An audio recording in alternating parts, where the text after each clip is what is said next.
Perkenalkan, nama saya JKU dari kelas 1 BMD. Pada kesempatan kali ini, saya ingin menjelaskan tentang kitab suci Tripitaka dan pendapat saya terhadap 4 masalah yang muncul mengenai Tripitaka. Apa itu Tripitaka? Tripitaka atau Tipitaka dalam bahasa Pali mengandung arti 3 keranjang atau 3 kelompok. 3 keranjang atau kelompok yang dimaksud adalah Sutta Pitaka, Vinaya Pitaka, dan Abhidharma Pitaka. Sutta Pitaka berisi khotbah-khotbah Buddha selama 45 tahun, membawakan dharma sejumlah 84.000 sutta. Vinaya Pitaka berisi peraturan biku atau bikuni, sedangkan Abhidharma Pitaka berisi ilmu filsafat dan metafisika agama Buddha. Sejarah kitab suci Tripitaka ini bermula dari beberapa minggu setelah Sang Buddha wafat atau 483 sebelum Masehi. Seorang biku tua yang tidak disiplin bernama Subhada berkata, "Janganlah bersedih kawan-kawan, janganlah meratap. Sekarang kita terbebas dari petapa agung yang tidak akan lagi memberitahu kita apa yang sesuai untuk dilakukan dan apa yang tidak.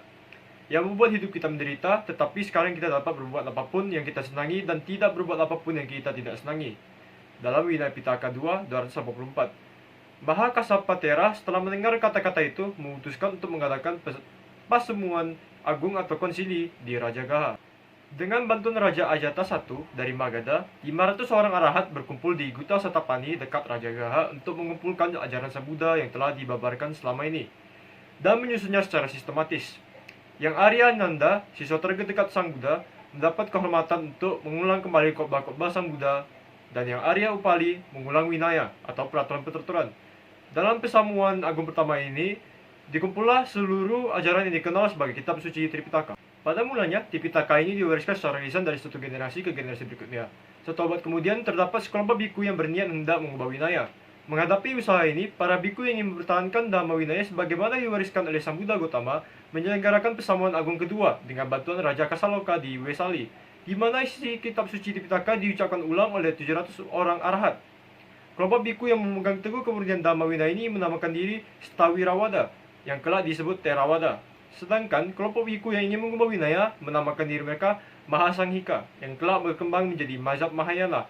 Jadi sahabat, setelah Sang Buddha Gautama wafat, agama Buddha terbagi menjadi 2 mazhab besar, yaitu Theravada dan Mahayana. Pesamuan agung ketiga diadakan di Pataliputa atau Patna pada abad ketiga sesudah Sang Buddha wafat atau 249 sebelum Masehi. Dengan pemerintahan di bawah Kaisar Asokawardhana, Kaisar ini memeluk agama Buddha dan dengan pengaruhnya yang sangat banyak membantu menyebarkan Dhamma ke seluruh wilayah kerajaan. Pada masa itu, ribuan gadungan atau penyelundup ajaran gelap masuk dalam Sangha dengan maksud menyebarkan ajaran-ajaran mereka yang sendiri untuk menyesatkan umat. Untuk mengakhiri keadaan ini, Kaisar menyelenggarakan pesamuan agung dan membersihkan tubuh Sangha dari penyelundup-penyelundup serta merencanakan pengiriman para duta Dhamma ke negeri-negeri lain. Dalam pesamuan agung ketiga ini, 100 orang arahat mengulang kembali pembacaan kitab suci Tripitaka selama 9 bulan. Dari titik tolak pesamuan inilah agama Buddha dapat tersebar ke seluruh penjuru dunia dan terhindar lenyap dari bumi asalnya. Pesamuan agung keempat diadakan di Aluvihara atau Sri Lanka di bawah lindungan Raja Watagamani Abaya pada permulaan abad ke-6 sesudah Sang Buddha wafat atau 83 sebelum Masehi. Pada kesempatan itu, kitab suci Tripitaka dituliskan untuk pertama kalinya. Tujuan penulisan ini adalah agar semua orang dapat mengetahui kemurnian Dhamma Vinaya. Selanjutnya, pesamuan agung kelima diadakan di Mandalay atau Burma pada permulaan abad 25 sesudah Sang Buddha wafat atau tahun 1871. Dengan bantuan Raja Mindon, kejadian penting pada waktu itu adalah kitab suci Tripitaka diprasastikan pada 727 buah lempengan mermer atau batu pualam dan diletakkan di Bukit Mandalay. Pesamuan agung ke-6 dilakukan di Rangun pada hari Wisaka Puja tahun Buddhis 2498 dan berakhir pada tahun Buddhis 2500 atau tahun Masehi 1956. Sejak saat itu, penerjemahan kitab suci Tripitaka dilakukan ke dalam beberapa bahasa barat. Ini adalah pesamuan paling terakhir dan mengakibatkan agama Buddha dikenal seperti sekarang ini. Setelah membahas sejarah, saya ingin membahas mengenai beberapa permasalahan tentang kitab suci Tripitaka. Yang pertama adalah keautentikan kitab suci ini dan pentingnya memahami kerangka dan isi kitab suci. Tripitaka terdiri atas banyak sekali sutta yang jika ditotal mencapai 8.000 lebih halaman dalam bahasa Pali. Banyaknya jumlah sutta tidak jarang membuat banyak orang yang meragukan validitasnya. Karena mengingat pada awal perkembangannya, Tripitaka dilestarikan secara turun-temurun secara lisan. Hal ini bisa dipahami karena bagi kebanyakan orang, menghafal jumlah sutta yang sebanyak itu adalah hal yang tidak memungkinkan. Keraguan tersebut bisa dijawab oleh adanya biku-biku pada zaman sekarang yang mampu melafalkan keseluruhan isi Tripitaka. Bahkan mampu menjawab pertanyaan-pertanyaan yang terkait isi Tripitaka. Biku-biku tersebut dikenal dengan sebutan Tipitaka Dadara. Para arahat di zaman Sang Buddha tentu juga tidak diragukan lagi juga memiliki kemampuan mengingat yang sangat luar biasa. Orang pada tingkat kesucian arahat merupakan orang yang memiliki latihan samadhi yang sangat ekstensif, dan pikirannya sudah terbebas dari segala nafsu keinginan. Terlebih lagi, di zaman Sang Buddha, para anggota Sangha mendedikasikan hidupnya dalam mengulang dan mendiskusikan ajaran langsung di bawah bimbingan Sang Buddha. Sebagai umat Buddha yang sangat penting agar kita dapat memahami setidaknya kerangka dan isi dari Tripitaka ini, agar bisa dijadikan acuan dalam kehidupan sehari-hari. Permasalahan yang kedua adalah mengenai mengapa kita harus mengacu pada kitab suci Tripitaka. Sebagai umat dalam beragama tentu, kita saja harus memiliki acuan dan pedoman dalam kehidupan beragama. Karena tanpa pedoman dan acuan tersebut, kita akan tersesat. Kitab suci Tripitaka ini telah diwariskan secara turun-temurun semenjak kematian Sang Buddha, dan keautentikan kitab suci tersebut sudah pasti dijamin, walaupun ada beberapa perubahan. Tetapi tujuannya tetap sama, yaitu mencapai nibbana. Permasalahan yang ketiga adalah dinamika dan tantangan kitab suci Tripitaka. Berbagai konsili yang sudah pernah diadakan pada dasarnya didorong oleh pemahaman pentingnya menjaga ajaran Buddha agar tetap murni dan otentik. Konsili-konsili tersebut juga dilatar belakangi oleh fakta-fakta sejarah waktu itu, yakni munculnya kejadian yang dianggap bisa merusak keberanian Tripitaka.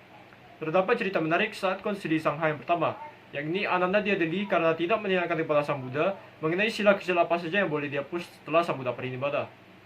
Sebelum parinibbana, Sang Buddha sempat memberitahukan kepada Ananda bahwa terdapat sila-sila kecil dalam wilayah yang boleh dihapus. Akan tetapi, karena kesedihannya akan kondisi Sang Buddha yang akan parinibbana, Ananda tidak menanyakan secara spesifik sila apa saja yang dimaksud. Untuk menjaga keutuhan Sangha, akhirnya Mahakassapa memutuskan bahwa tidak ada sila di dalam wilayah yang akan dihapus. Hal ini tidak lain demi menjaga kemurnian dari Tripitaka itu sendiri. Jika terdapat sila yang dihapus, tentu saja orang-orang akan terus berdebat mengenai sila mana yang akan dihapus dikarenakan perbedaan interpretasi Vinaya. Permasalahan terakhir adalah esensi dan urgensi kitab suci Tripitaka untuk saat ini dan masa depan. Saya akan mengambil contoh salah satu kisah di Sigala Sutta, di mana seorang anak melakukan penghormatan dan marah karena pesan dari ayahnya. Sang Buddha melihatnya dan mengoreksinya dengan menjelaskan 4 kelakuan tidak bermoral, 4 motif perbuatan jahat, 6 saluran atau penyebab pemborosan kekayaan, 6 bahaya dari masing-masing saluran tersebut, 4 jenis teman yang berpura-pura bersahabat yang harus kita hindari, 4 alasan masing-masing dari keempat jenis teman tersebut perlu dihindari, 4 jenis teman yang perlu kita kenali sebagai sahabat yang tulus, 4 alasan masing-masing dari keempat jenis teman tersebut, dan 6 arah penghormatan. Coba kita teliti salah satu nasihat dari Sang Buddha. Sang Buddha menjelaskan bahwa terdapat 6 saluran pemborosan kekayaan, yaitu kedagihan minuman yang memabukkan, berkeliaran di jalan pada saat yang tidak pantas, atau tidak mengenal waktu, gemar mengunjungi tempat hiburan, gemar berjudi, bergaul dengan teman-teman yang jahat, dan kebiasaan pemalas. Nasihat Sang Buddha menjelaskan tersebut masih relevan di zaman modern ini, walaupun bentuknya berbeda dengan zaman Sang Buddha waktu itu. Jenis tempat hiburan di zaman modern ini lebih bervariasi, demikian juga dengan cara berjudi maupun jenis minuman atau obat-obatan yang menurunkan kesadaran. Kemudian, di dalam bagian dan arah penghormatan, Sang Buddha juga menjelaskan bagaimana menyikapi sahabat atau orang di sekitar kita. Bersikap murah hati, bersikap dan bertutur santun, melakukan tindakan yang membantu, memperlakukan mereka selayaknya memperlakukan dirinya, dan tidak mengingkari janji. Itulah esensi dari kitab suci Tripitaka dan urgensinya pada masa sekarang dan masa depan. Sekian pembahasan mengenai kitab suci Tripitaka ini. Mohon maaf apabila terdapat kesalahan dalam pemilihan kata. Terima kasih atas perhatiannya. Namo Buddhaya.